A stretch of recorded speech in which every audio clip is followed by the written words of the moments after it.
Hello viewers, welcome back to my YouTube channel. কেমন আছেন সকলে? আশা করি ভালো আছেন। আজকে আমি আপনাদের মাঝে বর্ণনা করব আপনার বাইকটি দীর্ঘদিন ভালো রাখার জন্য আপনার কি জিনিসগুলা মেনটেন করতে হবে। তো ভিডিওটি সম্পূর্ণ দেখে আমাদের সাথে থাকুন।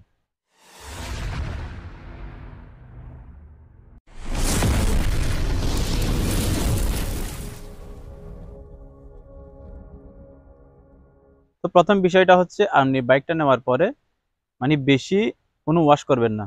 মনে করেন আপনি এক সপ্তাহ একবার বা ২ সপ্তাহ মিলে একবার এভাবে গাড়িটা ওয়াশ করবেন।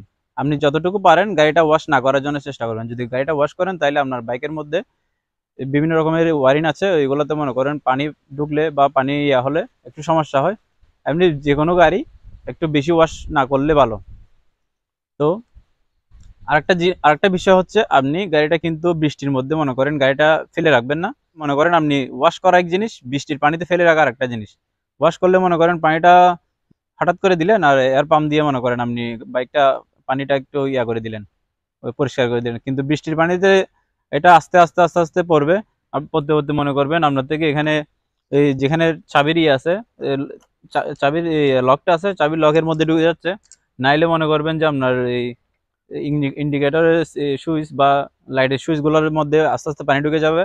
বেসিক্যালি বৃষ্টির মধ্যে যদি আপনি গাড়িটা ফেলে রাখেন, আপনার যে স্কার্টার রয়েছে স্কার্টারের তারটা কিন্তু বেশি হার্ড হয়ে যাবে। তো যে কোনো বাইক, যে কোনো, শুধু বাইক বলে কথা না, যে কোনো গাড়ি বৃষ্টির মধ্যে ফেলে রাখা অনেক ক্ষতি হয়। তো আপনারা এই জিনিসটা অ্যাভয়েড করবেন।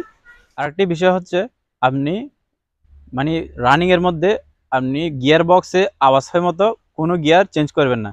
মনে করেন আপনি রানিং এ আছেন, হঠাৎ করে আপনার থেকে স্লো করতে হচ্ছে, আপনি যখন গিয়ারটা দুম দুম দুম দুম নিটল করতে থাকবেন তাইলে আপনার গিয়ার বক্সের মধ্যে অনেক বেশি আওয়াজ হবে। ওই জিনিসটা না হয় মতো, ওই জিনিসটা হলে আপনার গিয়ার বক্সের মধ্যে গিয়ারেরও সমস্যা হয়, গিয়ার প্রিমিয়ামেরও সমস্যা হয়, আর গিয়ার যে ভিতরের যে মেজর কিটগুলো আছে ওগুলোতে আঘাত পড়ে। ওই জন্য ওই জিনিসগুলো অ্যাভয়েড করবেন। তো আরেকটা জিনিস হচ্ছে ব্যাটারি থেকে কোনো সংযোগ নেবেন না। মনে করেন কোম্পানি এখানে মনে করেন আপনাদের ব্যাটারিটা প্রত্যেকটা পয়েন্টে পয়েন্টে কিন্তু সিস্টেম করে দেওয়া হয়েছে। মনে করেন আপনার হেডলাইটের জন্য এখান থেকে কানেকশন আছে, সিগন্যাল লাইটের জন্য কানেকশন আছে, আপনার এমনকি সেলফের জন্য পর্যন্ত আপনার ব্যাটারি কানেকশন আছে। আপনি যদি এখানে মনে করেন কোনো সংযোগ, ফগ লাইট বা কোনো যদি এক্সট্রা কোনো ভারী কোনো হর্ন, তারপর মনে করেন আপনি চার্জিং এর পোর্ট, এই সমস্ত জিনিসগুলো যদি ইউজ করেন তাহলে আপনার ব্যাটারিটা যে 2 বছর 3 বছর যেটা লাস্টিং করবে এটা আপনার থেকে অনেক বেশি লাস্টিং কমে আসবে। আরেকটা বিষয় হচ্ছে আপনার বাইকটা দীর্ঘদিন ভালো রাখার জন্য আপনার বাইকের যে ফুয়েলটা আছে ওটা কিন্তু সবসময় পাম্প থেকে নেওয়ার চেষ্টা করবেন। কারণ আমরা যেখানে লোকাল মার্কেটের মধ্যে যে ফুয়েলগুলো পাই ওগুলো কিন্তু ভেজাল থাকে।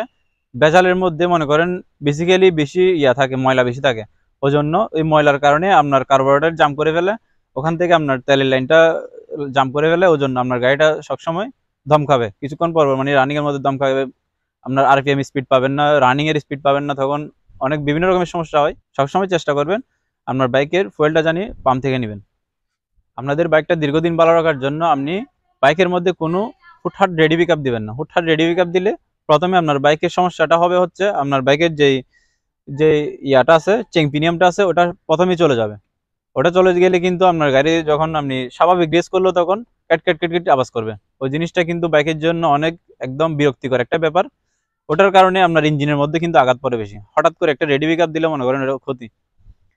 প্রত্যেকটা বাইকের মধ্যে এই জিনিসটা কিন্তু মেনটেন করা আমার মনে হয় দীর্ঘদিন বাইকটা ভালো রাখার জন্য এটা একটা একটা প্লাস পয়েন্ট, একটা দিক। আপনি সবসময় চেষ্টা করবেন আপনার বাইকে রেডি পিক আপ যেমনি হুটহাট না দেন, রাফ ইউজ না করলে আপনার বাইকটা লং টাইম আপনি চালাতে পারবেন। আরেকটা জিনিস মাথায় রাখবেন, আপনি বাইকটা দীর্ঘদিন ভালো রাখার জন্য প্রতি 1000, 900, 800 এভাবে আপনি ইঞ্জিন অয়েলটা চেঞ্জ করে ফেলবেন।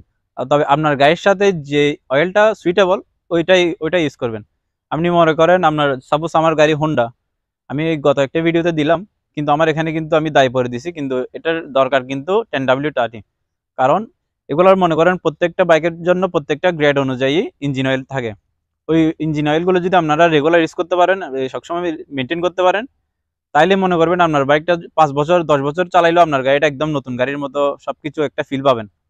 আরেকটা বিষয় হচ্ছে আপনার বাইকের চাকার পাম্পগুলো একদম পরিমাণ মতো রাখেন। যেমন কি আমাদের বাইকের পিছনের চাকায় 40 থেকে 45 রাখি আমি, সাপোজ 40 থেকে 45 রাখি, সামনেটাতে 30 থেকে 35 রাখি। তো এই অবস্থায় যদি আপনি বাইকের পাম্পটা যদি মেনটেন করেন তাহলে আপনার বাইকের এই যে ছিঁড়ে যাওয়ার একটা প্রবণতা থাকে, ওইটা কিন্তু কমে যাবে। সাপোজ আমি আপনাদেরকে একটু উদাহরণ দিচ্ছি। আপনি যদি বাইকের চাকা যদি পাম্প কম রাখেন, তাইলে এই জায়গা থেকে আপনার চাকাটা একদম ফেটে যাবে। আবার মাঝে মাঝে এখান থেকে ফেটে যাওয়ার সম্ভাবনা থাকে, তখন দেখবেন আপনার বাইকের একদম ইয়াটা কমে যাবে, টেম্পারটা কমে যাবে। তো আপনি সবসময় চেষ্টা করবেন আপনার বাইকের সবসময় পিছনের চাকায় 40 থেকে 45, সামনের চাকায় 35 থেকে 30 থেকে 35 ওই অবস্থায় চাকার পাম্পটা রাখার চেষ্টা করবেন।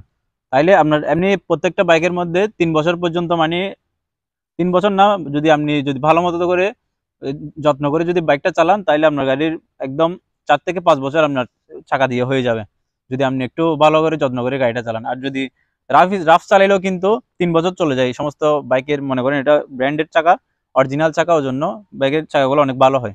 আপনি যদি লোকাল মার্কেট থেকে যদি চাকা লাগান, তাহলে চাকাটা 2 বছরের ভিতরে আপনার একদম একদম চাকার কোনো বিট টিট কিছু থাকবে না, সবকিছু নষ্ট হয়ে যাবে।